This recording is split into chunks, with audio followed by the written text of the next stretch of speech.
Hi, I'm Perry Atkinson, General Manager here at theDove. Hey, check out our other videos and check out our website at thedove.us.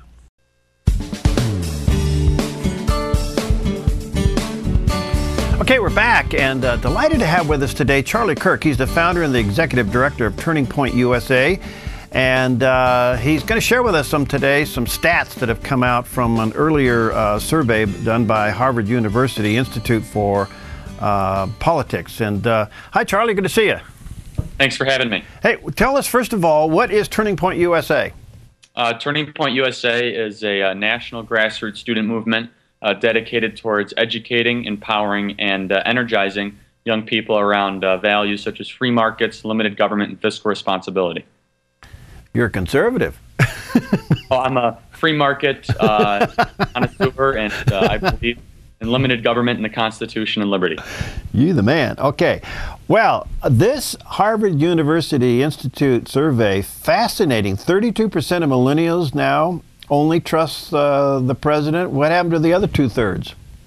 It's amazing, really. You know, this president built his campaign both in 2008 and 2012 on the backs of young people. Because of millennials, President Obama was able to be put into office with the enthusiasm of the younger generation. Now we're seeing the consequences and ill-fated results of big government policies being put directly into my generation's lap. We're seeing higher health care premiums with Obamacare, decreased job opportunities, the national debt exploding, and in all sorts of different sectors of the economy, we're seeing less and less opportunity for the younger generation. Depressed wages, young people are underemployed at historic rates, and youth unemployment's around 15.8%. And my generation's becoming much more cynical towards the idea of charismatic politicians and big government. And I think this last go-around in 2012, my generation unfortunately doubled down their efforts on this president and his promises in his campaign, and now they have to pay the price for big government. So this is quite an admission, because he did market the millennials, your generation. He did market it. He was a slick politician. They did buy the narrative. So what particular issue you think turned the corner for your generation? Well, of course, he promised a lot of stuff, which is easy to do if you're running for office, if you want to win votes, and he really didn't deliver on most of it. If you use the word free healthcare, free education, and, you know, free fun, that's pretty much what he said. But also he was much more charismatic than the opposition. You know, the Republican candidate Mitt Romney could not stand up to Barack Obama in his way of going out to college campuses, and Barack really reached out to youth. He went to Comedy Central. He went on the late night shows. He was much more dynamic than the Republican candidate Mitt Romney, and I think that the Republicans can learn a big lesson if they want to win in the future from what Barack did. He built a grassroots army. He messaged to them. He kept them very relevant, and he went to the mediums and media that the youth go to and watch. Now, you mentioned earlier, Charlie, that your generation is waking up to the fact that they're not getting jobs. Is that one of the biggies? Yeah, it's a huge issue. Again, so this distrust in government and disapproval of Obama is not necessarily translating into enthusiasm for conservatism or Republicans. So don't mistake that. They're two totally different things. They're just upset with the current status quo. That doesn't mean that they're enthusiastic with what the conservatives or Republican message is offering. Yeah. They're just really, you know, in a period of misery and suffering. And it's unfortunate, but it's up to the Republican Party and the conservative movement to make the sales pitch and say, hey, you're suffering because of the growth of central planning and government. Here's what we can offer. And so far, the Republicans have failed to do so.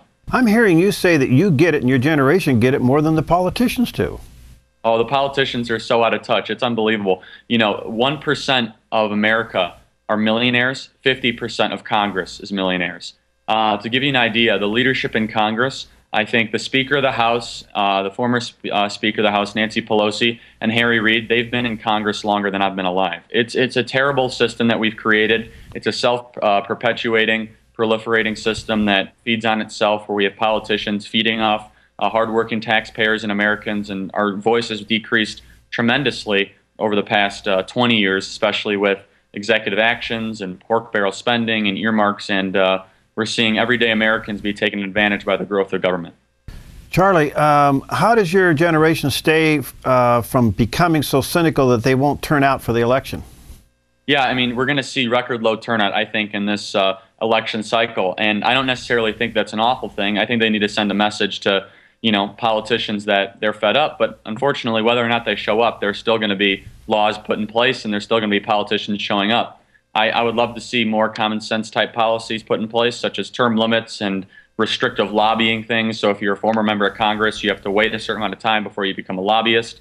Another statistic, 83% of all registered lobbyists served either as a staff member or as a congressional representative. It's an unending door, and you can see why my generation is so cynical about it. And I think that really the best way is to stop promising that government's going to deliver things and let free people and free markets be the true engine of innovation and prosperity for this country, which is really what made us great in the first place. If you are unhappy about it, then you're going to have to vet these candidates a little bit more in depth in order to vote for them, because still the voting is the way to change the system, or at least change what's going on. Right. It has to happen through the electoral process, but it also has to happen through everyday conversations and challenging our politicians. A great example of grassroots resistance, of how if the American people do stand up to something, the politicians will listen, was the almost war in Syria in last September. We were this close to bombing Syria, and almost in any other time in human history, it would have happened almost immediately and automatically. If the president says it's going to happen, it would have passed through Congress. But what we saw was a groundswell and a grassroots effort of Americans. 88% of Americans disapproved of the military strike in Syria. Republicans, Democrats, liberals, conservatives all agreed at this. They called their representatives. They bombarded them on Twitter. And the representatives said, hey, we're not going to vote for this. And we ended up not bombing Syria.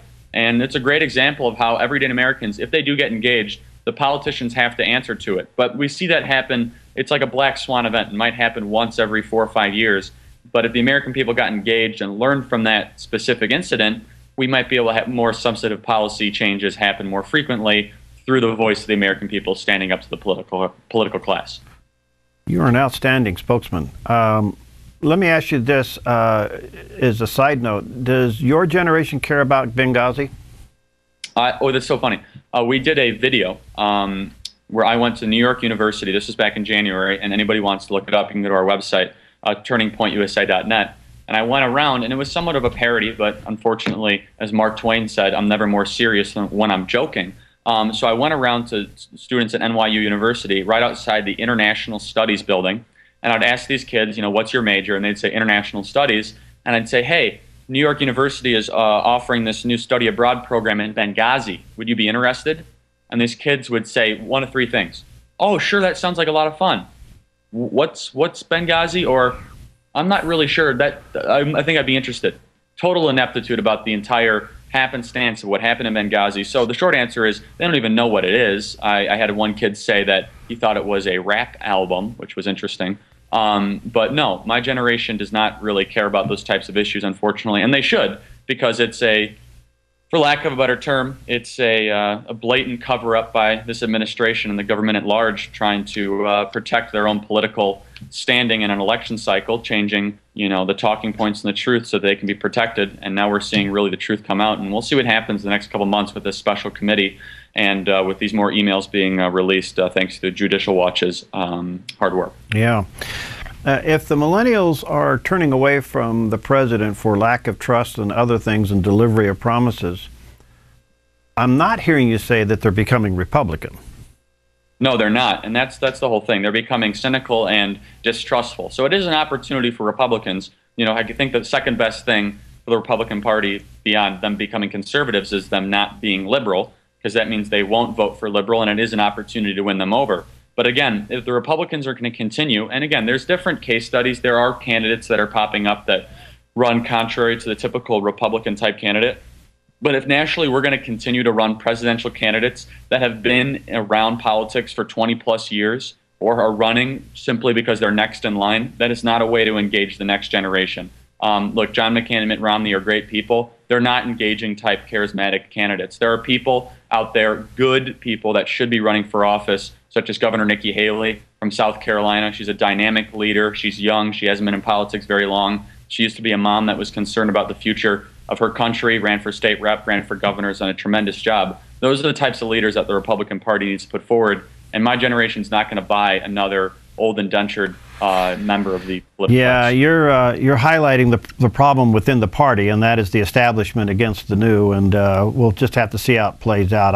I've never seen the Republicans fumble the ball like they're doing it right now. You are a delight, Charlie. How do people get involved in Turning Point? Oh, thank you. You can visit our website at turningpointusa.net. Follow us on Twitter at turningpointusa. We have college and high school groups all across the country, and be happy to engage any one of the listeners here if they want to get involved. You can like us on Facebook or follow us on Twitter, and doing a lot of exciting things to advance free market values and the Constitution all across the country. Thank you. You're a delight, and I'm going to have you back often. Absolutely. Thank you so much for having me. All right, see you later. We'll be right back.